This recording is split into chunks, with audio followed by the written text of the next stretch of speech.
పాపం ఈ cinema promotion single హ్యాండెడ్గా పాపం నిధి అగర్వాల్ భుజాల మీద వేసుకొని నాకే బాధ అనిపించింది. పాపం ఒక అమ్మాయి తన కెరీర్ తను చూసుకోవాల్సిన అమ్మాయి కూర్చోబెట్టి నాకే సిగ్గు అనిపించింది. I have to truly appreciate you. అంటే చాలా పాపం అన్నీ వెళ్తూ ఉంటే నాకు ఇదేంటి సినిమాని అనాథలా వదిలేసారండి అనిపించింది. సో నాకేమనిపించింది, ఈ సినిమాకి ఎవరు అనాథలా వదలలేదు, నేను ఉన్నానని చెప్పడానికి వచ్చాను ఈ రోజున. నిధి ఐఎమ్ గ్రేట్ఫుల్ టు యూ. పాప చాలా తపన పడి ఇవ్వంటారు. ఈరోజు ఎలా ఉంది అంటే నాకు ఎలా అనిపించిందని, ఇందాక నేను వస్తున్నప్పుడు ఎవరు లేరు, వీళ్ళు కూడా ఎవరు లేరు. నేను వచ్చి చాలాసేపు కారులో కూర్చున్నాను, ఎందుకంటే మళ్ళీ మీరు తిట్టకూడదు, లేట్ వచ్చాడు, నీకు డిప్యూటీ సీఎం అయితే పొగలు వచ్చేస్తాను మీరు అంటారని. నాకు అట్లా అనిపించలేదు.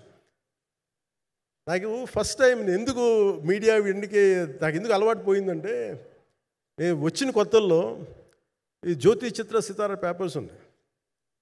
ఎవరో ఫొటోస్ వేయమంటే దిస్ గా ఈజ్ నాట్ సేలబుల్, ఇంకా అవసరం లేదు అంటే నా ఫోటోలు వేసేవాళ్ళు కాదు.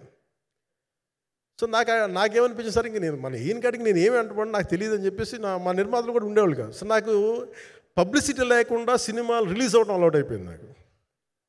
సో అదే ప్రాక్టీస్ అయిపోయింది నాకు అంతే.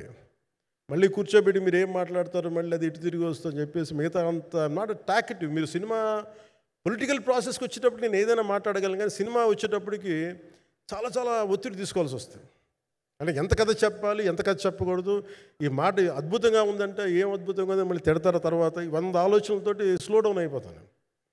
బట్ కానీ నాకు మనస్ఫూర్తిగా ఈ సినిమా ఐ హోప్ వచ్చిన ప్రతి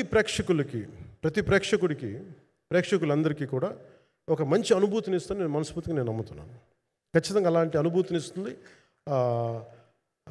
మీరు థియేటర్లోంచి బయటికి వెళ్ళేటప్పుడు మటుకు విల్ గో విత్ ఒక ఎనర్జెటిక్ ఫీల్తో వెళ్తాయి. అంతవరకు చెప్పగలను నేను.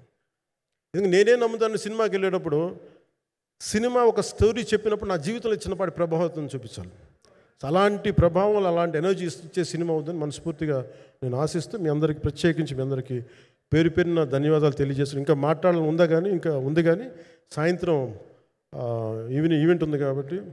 సో ఇంకొక మారు నేను చెప్తాను ఎందుకు ఈ పర్టికులర్ ప్రెస్ మీట్ అంటే, I want to tell you I'm grateful to each one of you. I'm grateful to you. Thank you for standing by us. Thank you very much.